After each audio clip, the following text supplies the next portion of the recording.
Hey bro, welcome back to the channel. Today, we're diving into the secrets of making a girl feel comfortable and building that initial trust. You asked, and I've got the answers right here.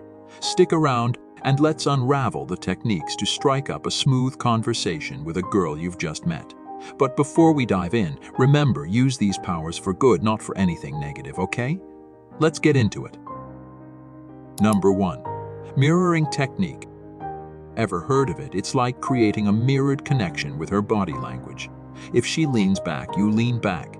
If she talks fast, match that pace. It's all about syncing up. Scientifically proven, bro. According to the Journal of Experimental Social Psychology in 2008, mirroring can increase negotiation success by up to 5 times compared to non-mirrored interactions. But here's the trick. Don't make it too obvious. Subtly mirror some of her movements, like 1 out of 3 or 1 out of 5. Too much, and it might come off as weird or condescending, so keep it natural. Number 2. Asking emotionally tuned questions. Moving on to the second technique, asking the right questions. It's not about bombarding her with facts or logic, bro. We're aiming for questions that tap into her feelings. Avoid sounding like a detective or an HR manager on a job interview. Instead, focus on emotions.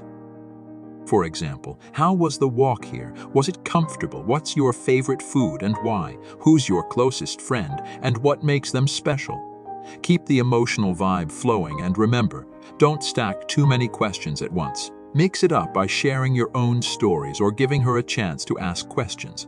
Got it, bro? So, there you have it. 2 powerful techniques to make her feel more comfortable and open up. Mirroring creates that subconscious connection, while emotionally tuned questions allow you to dive into her world. Practice these and you'll find the process of getting to know a girl becoming a breeze.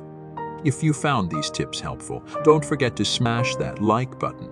Subscribe for more content and share your thoughts in the comments. Stay confident, keep the conversation flowing, and until next time.